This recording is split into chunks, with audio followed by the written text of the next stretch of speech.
The bustling energy of the literary festival was infectious. I could feel the excitement in the air as writers, readers, and dreamers mingled, all searching for something, be it inspiration, recognition, or simply the joy of connecting with like-minded souls. For me, the festival had always been a sanctuary, a place where I could lose myself in the world of words and stories. This year was no different, though I hadn't expected to find anything more than a few interesting leads for my next article. The streets of Chicago were alive with the hum of conversations, the smell of fresh coffee, and the sound of turning pages. I wandered from one booth to another, flipping through books, listening to snippets of readings, and soaking in the atmosphere. But amidst the sea of people, something, or rather, someone, caught my eye. I remember it so vividly, as if time slowed down for just a moment. I was reaching for a book on display when I felt a gentle brush against my arm. I looked up, slightly startled, and found myself staring into the warmest pair of brown eyes I had ever seen. "Sorry," he said with a disarming smile, his voice smooth and easy. "Didn't mean to intrude on your literary quest." I laughed softly, feeling an unexpected rush of warmth. "No problem. These things happen at festivals." He nodded, his eyes still holding mine. "James," he introduced himself, offering a hand. "James Connolly." The name rang a bell, though I couldn't immediately place it.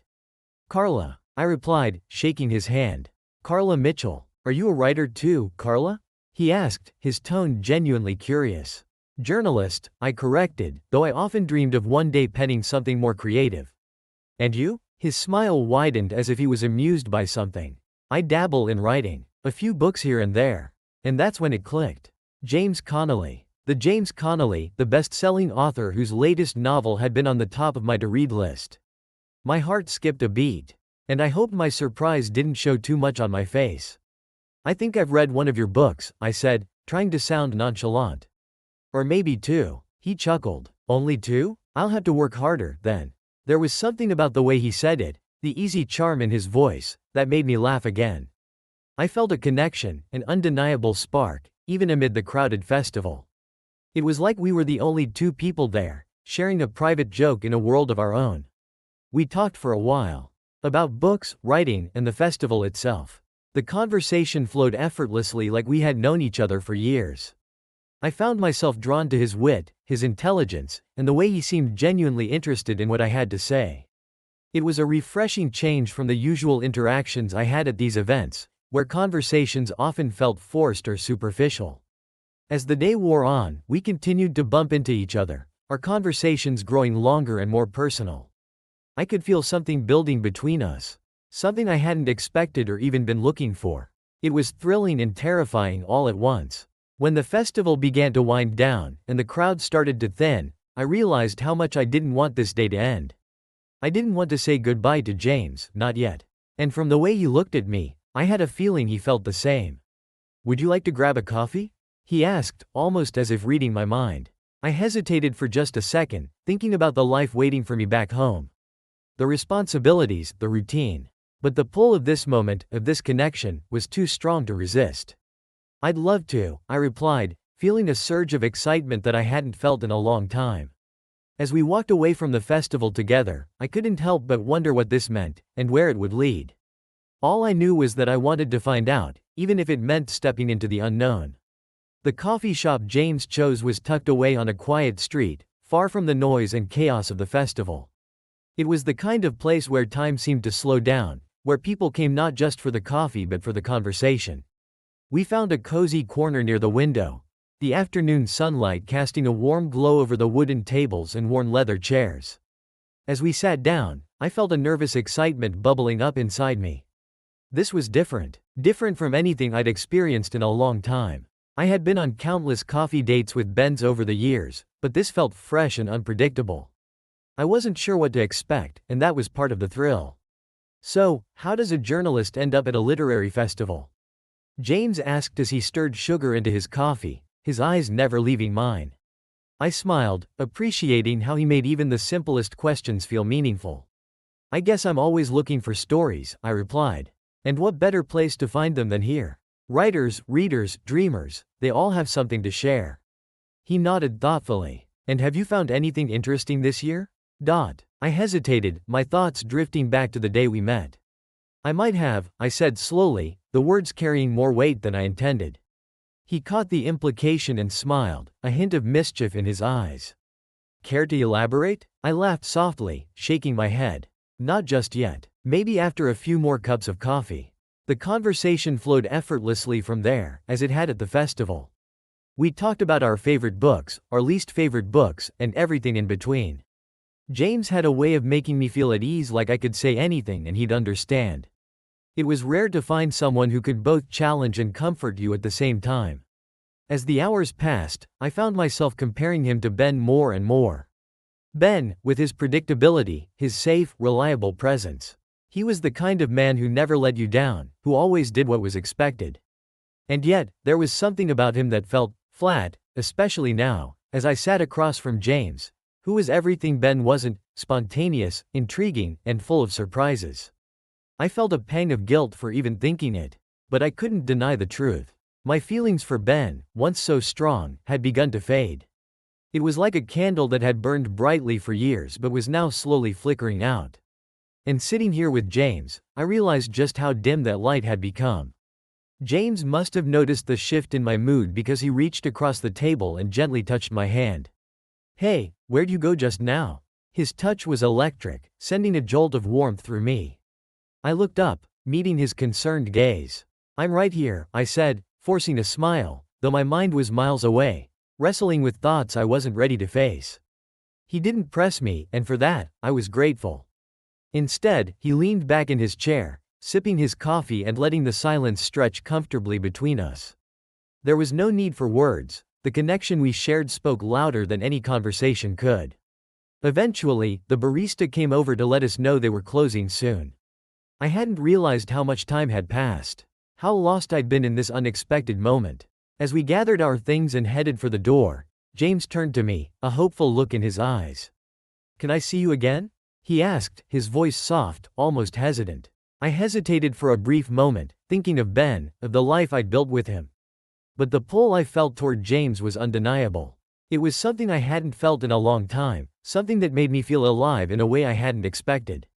"Yes," I said finally, my heart pounding in my chest.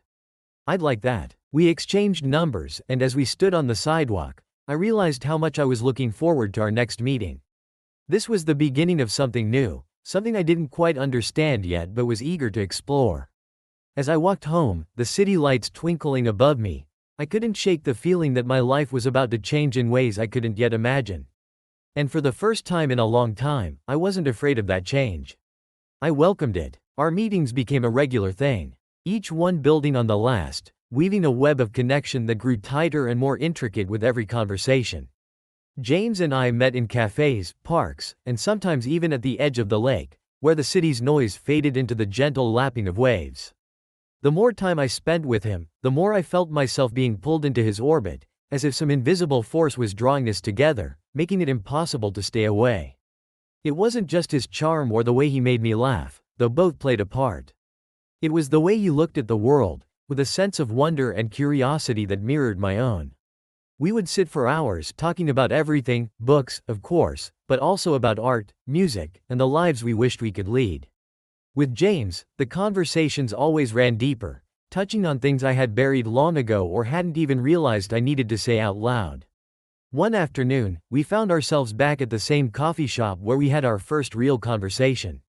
It had become our spot, a place where we could escape from the world and just be ourselves. As we settled into our usual corner, James pulled out a book from his bag and handed it to me. "I thought you might like this," he said, his eyes lighting up with that familiar spark of enthusiasm. "It's one of my favorites." I looked at the worn cover, tracing my fingers over the title. It was a novel I had heard of but never got around to reading. "What's it about?" I asked, even though I could tell from the way he handed it to me that it was about more than just the story inside. "It's about a man searching for meaning in a world that doesn't make sense," James explained. "But it's also about finding beauty in the chaos, about how sometimes the things we're looking for are right in front of us if we're willing to see them." His words struck a chord in me, resonating with thoughts I hadn't been able to articulate. I smiled, a little embarrassed at how deeply his simple gesture affected me. "Thank you, James. I'll read it." Our conversations grew even more personal after that. We talked about our dreams and the things we wanted to achieve but were too scared to admit out loud. James spoke of his desire to write something that would stand the test of time, a novel that would be remembered long after he was gone. His passion was infectious, and I found myself sharing my ambitions with him, dreams I had once nurtured but had let fade into the background as life took over. I used to want to write fiction, I confessed one evening as we watched the sun dip below the horizon. But I never dared to follow through. Journalism felt safer, more practical. James turned to me, his expression serious. Why didn't you? You're a brilliant writer, Carla. I've read your articles. You have a voice that people would listen to. His words made my heart skip a beat, a mixture of flattery and fear bubbling up inside me. I guess I was afraid of failing, I admitted. Of putting something out there and having it fall flat. With journalism, I know the rules. Fiction feels vulnerable. James nodded, understanding in his eyes. I get that. But sometimes, the things that scare us the most are the things we need to do. You have a story to tell, Carla. Don't let fear hold you back. His words lingered in my mind long after that conversation, planting seeds of possibility that I hadn't considered in years. He believed in me in a way that I wasn't sure I even believed in myself anymore. And the more time I spent with him, the more I wanted to be that person he saw, the one who wasn't afraid to dream big, to take risks. But with that growing connection came a loss of control, a slipping away from the careful life I had constructed. I could feel myself falling for James, deeper and deeper, with every word he spoke, and every smile he gave me. It was intoxicating and terrifying all at once.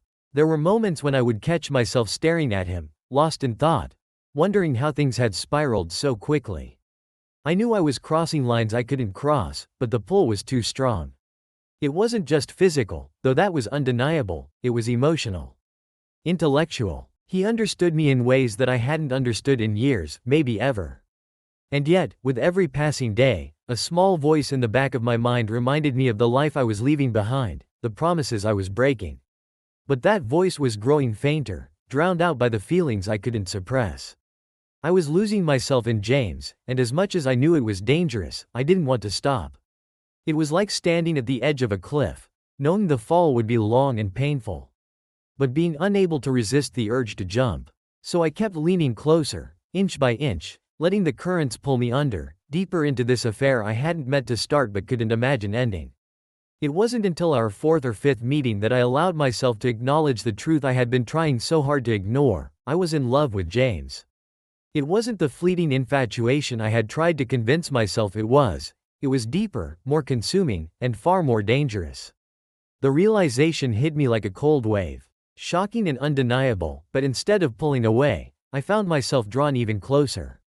The more time we spent together, the more I craved his presence.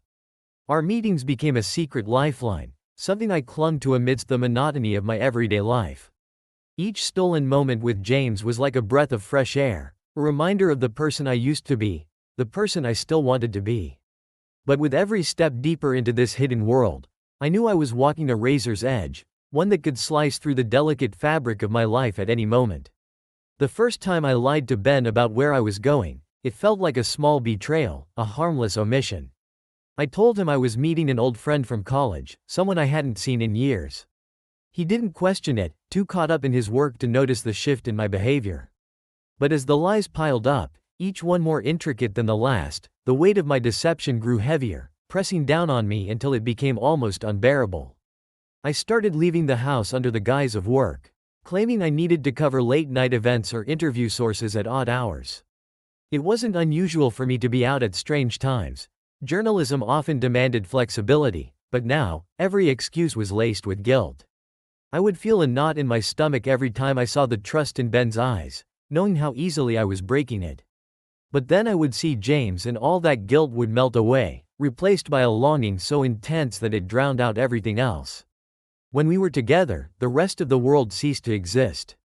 It was just us, lost in our universe, where nothing mattered except the way his hand felt in mine, the way his lips brushed against my skin, the way he made me feel alive in a way I hadn't felt in years.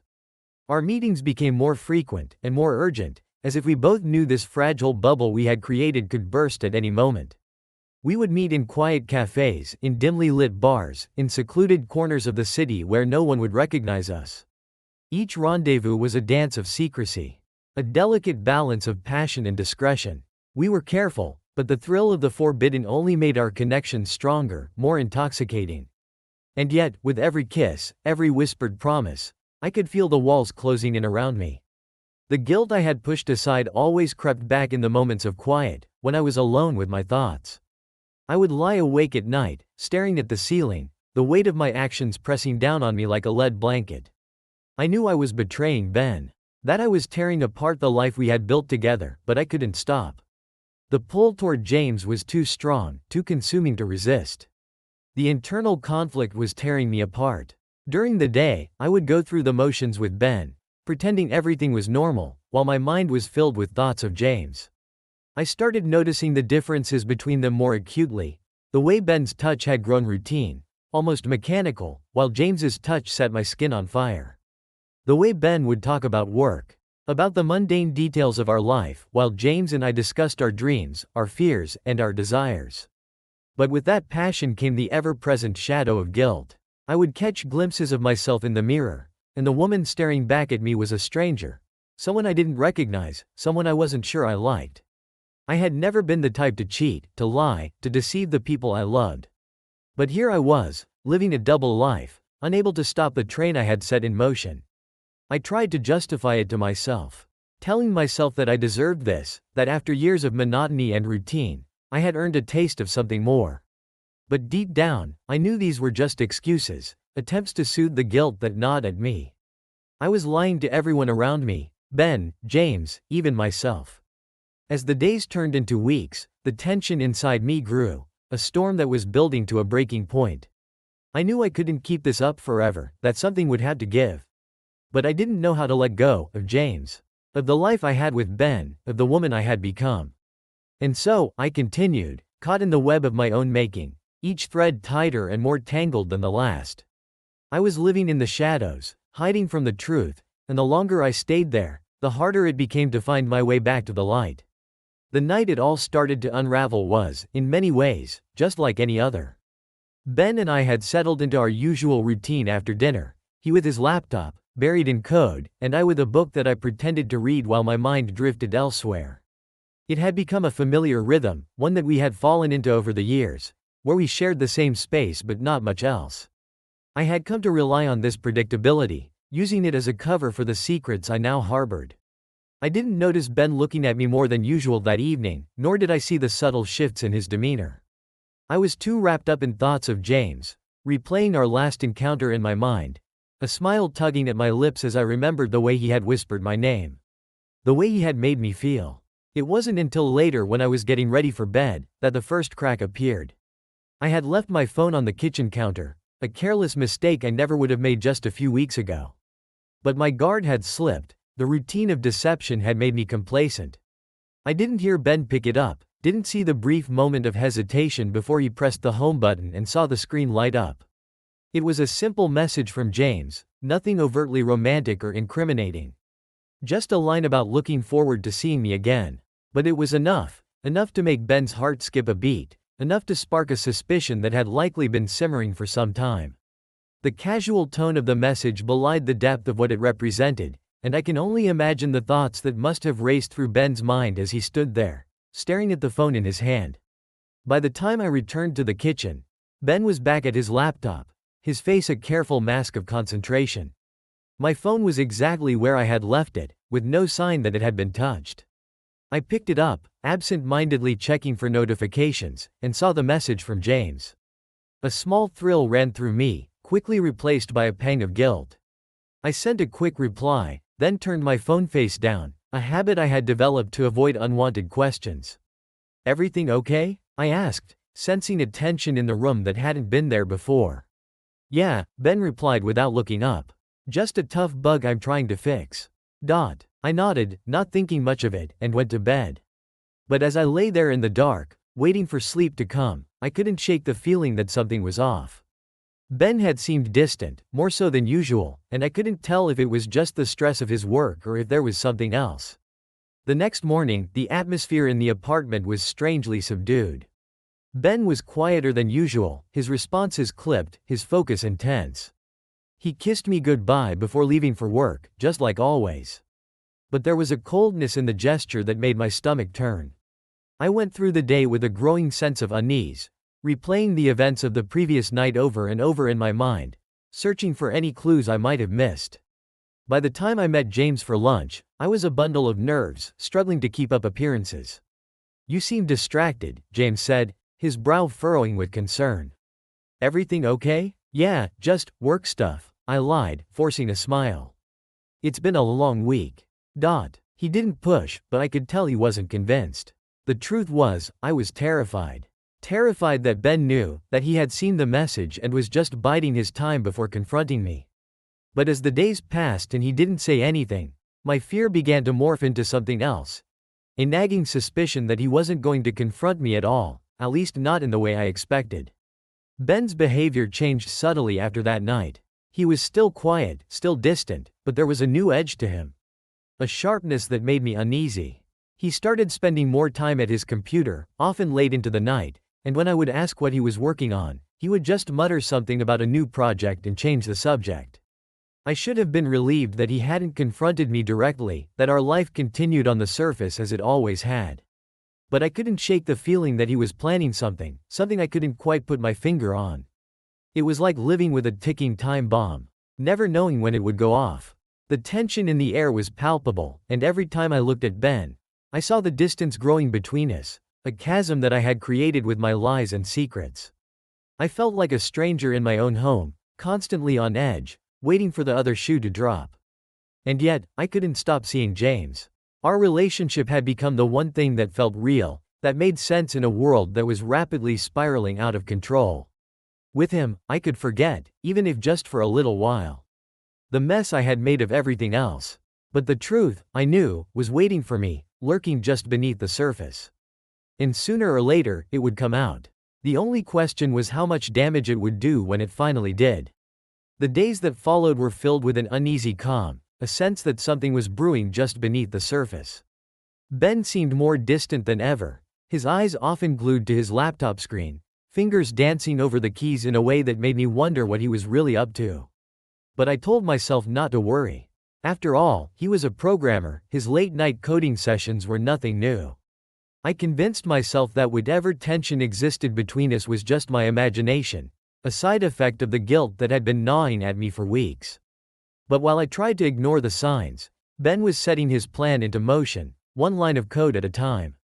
It started with a message on social media. I had received plenty of them from James before, but this one felt different. The words were his, at least, they seemed like his, but there was a tone I hadn't noticed before, something just a little off.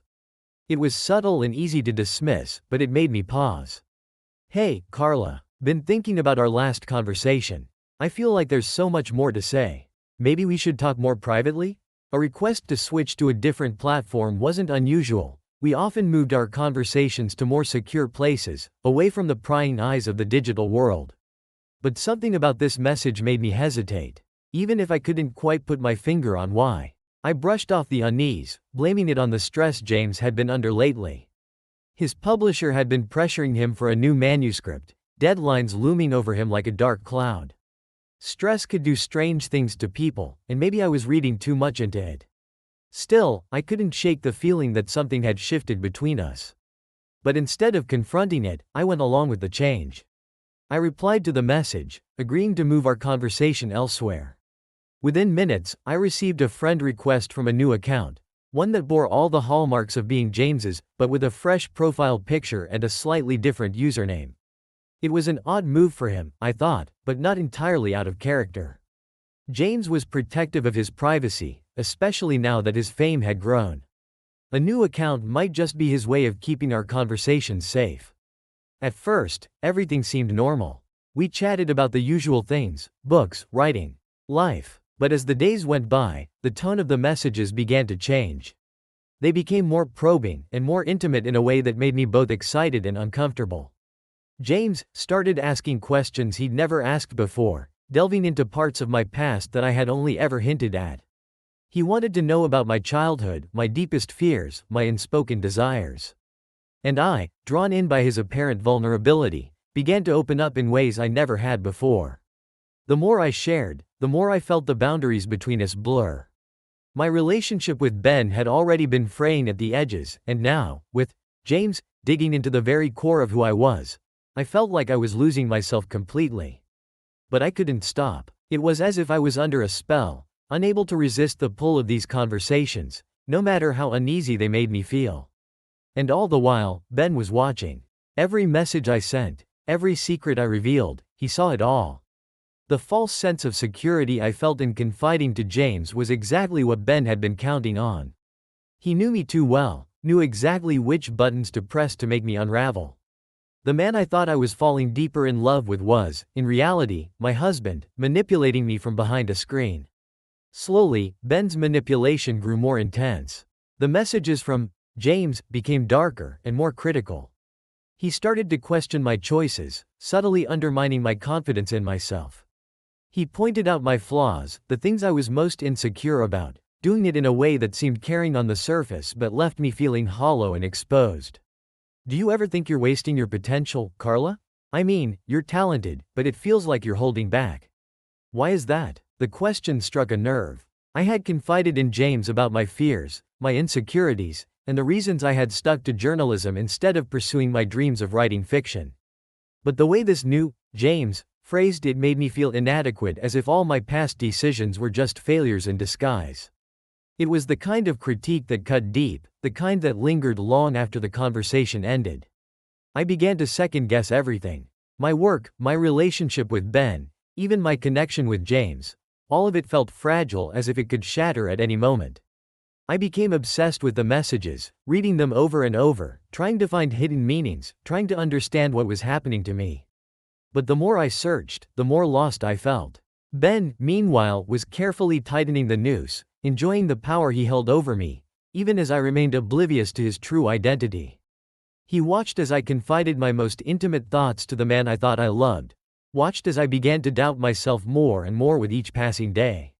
All the while, I continued to fall deeper into the trap he had set, unaware that the person I was opening my heart to was the very one who was tearing me apart. The game had begun, and I was playing right into Ben's hands. The days had taken on a surreal quality, as if I were moving through a dream where nothing made sense, and yet I couldn't wake up. The messages from James had become increasingly erratic, veering from affectionate to cold, from supportive to critical, often in the span of a single conversation. It was as though I was speaking to a stranger, someone who knew too much about me but cared too little. The familiar warmth and understanding that had drawn me to James in the first place were gone, replaced by a chilling distance that I couldn't ignore any longer. The breaking point came one evening when James sent a message that felt like a knife to the heart. I don't think you really know what you want, Carla. You're too scared to take risks, too afraid to live the life you keep dreaming about. Maybe that's why you're stuck, why you're unhappy. The words hung on the screen, glaring at me, challenging everything I thought I knew about myself. The James the first knew would never say something like that, would never cut so deeply into the wounds I had shown him. My fingers hovered over the keyboard, hesitating for the first time since this all began. The doubt that had been simmering in the back of my mind for weeks finally boiled over. This wasn't James. It couldn't be. A sickening realization washed over me, a feeling I couldn't quite place but that made my stomach churn. I had to know the truth. I couldn't keep living in this fog of confusion and hurt, couldn't keep pretending that everything was okay when it so clearly wasn't. I decided to do something I had been avoiding for days. I would meet James in person. I would look into his eyes and see for myself if this man who had once been my solace was now the source of my pain. The next day, I messaged James, on the old account, the one I had neglected since this new James had entered my life. I kept the message simple and direct. Can we meet? I need to talk to you. In person. He responded almost immediately. Of course. Where and when? We agreed on a cafe near the festival grounds, a place we had frequented during those early days when everything had been so exciting, so full of possibility. My heart pounded as I prepared to leave, a mix of fear and anticipation gnawing at me. I didn't know what I would find, but I knew I couldn't keep living in the dark. When I arrived at the cafe, James was already there, sitting at a small table by the window, a book in hand. He looked up as I approached, his face breaking into a warm smile that made my heart ache. This was the James the first knew, the one who had captured my heart. But as I sat down across from him, the weight of everything that had happened pressed down on me, and I found it hard to return his smile. "Hey," he said, closing the book and setting it aside. "You okay? You look troubled." I took a deep breath, forcing myself to meet his gaze. "James, have you been messaging me from a different account? Recently?" He frowned, confusion flashing in his eyes. "What? No, I haven't. I've been meaning to ask why you stopped responding on here. I thought maybe you were busy or needed some space." A cold wave of dread washed over me, confirming what I had feared. "So you haven't sent me any messages about meeting privately? Or about?" I broke off, unable to continue, the words catching in my throat. James shook his head, looking increasingly concerned. "No, Carla, I haven't. What's going on? What messages?" I pulled out my phone, opened the chat with the fake James, and scrolled through the recent conversations. I handed the phone to James, watching as he read through the messages, his expression shifting from confusion to shock to anger. "This isn't me," he said firmly, handing the phone back to me. "I would never say these things to you. Someone's pretending to be me, Carla." "But who?" His voice trailed off as a terrible thought seemed to dawn on him. I stared at the messages on my phone, my hands shaking. It all made sense now, the coldness, the manipulations, the way James had seemed to know things that only someone close to me would know. My thoughts raced, piecing together the clues I had overlooked, the subtle changes in Ben's behavior, the late nights at his computer, the way he had become so distant, so cold. "Oh my God," I whispered, the realization hitting me like a punch to the gut. "Ben, it's Ben. He's been pretending to be you, manipulating me." James's eyes widened in disbelief. "Ben? But why would he?" But I didn't need to hear the rest. I already knew the answer. This was his revenge, his way of punishing me for my betrayal, for the affair that I thought I had kept so well hidden. He hadn't confronted me because he was planning something far worse, something that would hurt me in ways I hadn't even imagined. I felt sick, the room spinning around me as the full weight of what Ben had done sank in. He had played with my emotions and toyed with my deepest fears and insecurities, all while I thought I was still in love with James. The love I had felt was real, but the person I had been sharing it with was a lie. "I had to go," I said abruptly, standing up so quickly that the chair nearly toppled over. I had to confront him. James reached out, grabbing my hand. "Carla, wait, are you sure about this? You need to be careful." But I was already pulling away from my mindset. I had to face Ben, had to confront him about what he had done, no matter the consequences. The betrayal I had committed was one thing, but what he had done in return was cruelty I could never have anticipated. I left the cafe, my heart pounding as I made my way back home, the city around me a blur. I didn't know what I would say, or how I would even begin to address the betrayal that had shattered my world. But one thing was clear, this was the end. The end of the lies, the end of the manipulation, the end of whatever was left of my marriage. And I had no idea what would come next. The silence in our apartment was deafening. My heart pounded as I stood in the doorway of the living room, trying to piece together the shattered fragments of my life. Ben sat across from me, his face a mixture of anguish and resolve. He knew I was on the brink of discovering the truth, and now he seemed ready to lay it all bare. "Carla, we need to talk," he said, his voice low but steady. I nodded, though my stomach churned with anxiety. "Yes, we do. I need answers, Ben." He sighed deeply, running a hand through his hair. "I've been trying to protect you from the truth, but I can't hide it anymore. I did it. I created the fake account, pretended to be James." The words hit me like a punch. My mind reeled as I tried to process what he was saying. "What do you mean, you created the fake account? Why would you do that?" Ben's eyes were filled with raw, unfiltered pain. "Because I wanted you to understand what it felt like. You've been cheating on me, Carla. I wanted you to feel the same betrayal, the same hurt that I've been living with." My heart sank. The weight of his confession was almost too much to bear. "You've been manipulating me, playing games with my emotions. You've made me question everything, including my feelings for James." Ben's face twisted with regret. "I know. I'm sorry. I thought if I could make you feel just a fraction of what I felt, you'd see how wrong it was." The enormity of his actions crashed over me like a tidal wave. I felt as if I were drowning in a sea of regret and sorrow. "Ben, you've not only destroyed our marriage but also my relationship with James. Everything I thought was real has turned into a lie." His expression softened, but the pain in his eyes remained. I didn't know how to handle it.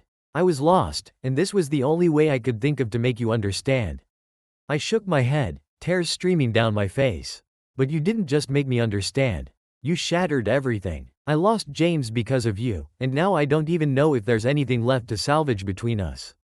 The conversation left me feeling hollow, but there was no time for reflection. The next call came from James, and he was not pleased. Carla, he said on the phone, his voice laced with accusation. I've been getting these bizarre messages from you lately. I thought something was wrong, but now it's clear. You were playing games with me. The pain in his voice was sharp, and I tried to explain. James, it's not what you think. It wasn't me. Don't lie to me. He cut me off. I was there for you. I cared about you. And now I find out you've been manipulating me, that everything we had was just a part of your games. I never wanted to hurt you, I pleaded, my voice breaking. I didn't know Ben was doing this. I was trying to figure things out, to make sense of everything. I never meant to betray you. But James's anger was unyielding. You should have been honest from the beginning. Instead, you were reckless, and now you've ruined everything. I can't be with someone who lies and manipulates. The call ended, and I was left reeling from the accusations, my world spinning further out of control. The man I had grown close to was now angry and distant, and the marriage I thought I could salvage was beyond repair. In the days that followed, the full impact of the wreckage became clear. My relationship with James was irreparably damaged. His trust was shattered, and no amount of explanation could fix it. The man I had hoped could be a future was now a part of the past, tainted by deceit. And Ben, my marriage with him was over. The damage was done, and the trust was irreparably broken. The life we had built together, the dreams we had shared, were now reduced to a pile of debris. As I stood amidst the remnants of my past, the weight of my losses was almost unbearable. The pain of betrayal, the guilt of my actions, and the emptiness of my broken relationships created a profound sense of loss. I knew I had to start over, to rebuild my life from scratch. It was a daunting, terrifying prospect, but it was the only path left to me. I had lost everything, my marriage, my relationship with James, my sense of stability and self. As I took the first steps toward an uncertain future, I felt a deep sorrow for the life I had lost. But beneath the sorrow was a flicker of hope, a fragile belief that perhaps, in starting anew, I might find a way to heal, to rediscover who I truly was, and to build something real from the ashes of the past. The apartment felt like a mausoleum of my past, a place where memories and regrets lingered like ghosts. I moved through the space in a daze, packing up the remnants of my old life with mechanical efficiency. Each item I touched seemed to carry the weight of my failures and shattered dreams. I had always thought that if I could just find the right words, and the right actions, everything would fall into place. But now I was left with the painful realization that words and actions couldn't undo the damage. I was a mosaic of regrets and lost opportunities, piecing together what was left of my self-worth. Emotions churned inside me like a storm, anger, sadness, and guilt all mixing into a cauldron of despair. I had been betrayed and betrayed by others. The guilt of my actions weighed heavily on me, and the sting of loss was a constant reminder of how far I had fallen. As I sat by the window, staring out at the city I once loved, I felt a profound sense of emptiness. Chicago had been my home, but now it felt like a place where only shadows of my past remained. I had lost my marriage to Ben and my chance at a future with James. I had lost the person I thought I was, the one who had dreams and hopes, and the person who believed in the goodness of love and relationships. But amid the pain, a realization began to dawn on me. This suffering, as brutal as it was, had taught me something invaluable. It forced me to confront my own mistakes and my weaknesses, and to understand the fragility of trust and love. I had been through the fire, and though I was scared, I was still standing. And that, perhaps, was a lesson in itself. I knew I couldn't stay here. I needed a change, a complete and total transformation. I needed to leave behind the city where everything had gone wrong and seek out a new path. One that would allow me to rebuild my life from the ground up. The decision was not easy. Leaving behind the familiar, the comforting rhythm of a life I had known for so long was daunting.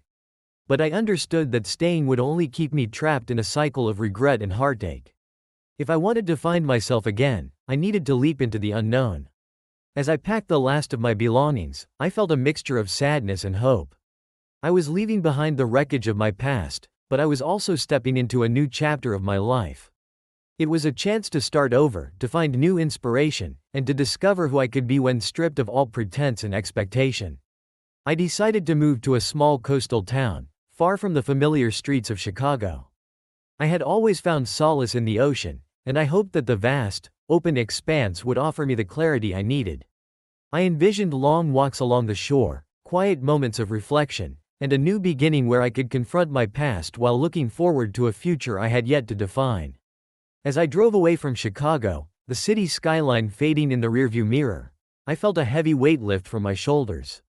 I was leaving behind the mistakes and the heartache, but I was also carrying forward the lessons learned. I knew the road ahead would be challenging, but I was ready to face it with an open heart and a renewed sense of purpose. Starting over wasn't going to be easy, and the scars of the past would always be a part of me. But I was determined to make the most of this opportunity, to embrace the unknown. To heal and to rebuild a life that, while different from what I had imagined, would still be mine to create. As the miles stretched out before me, I allowed myself to dream of the possibilities that lay ahead. It was time to find my path, to rediscover my passions, and to begin anew, no longer defined by the mistakes of my past but by the choices I would make for my future.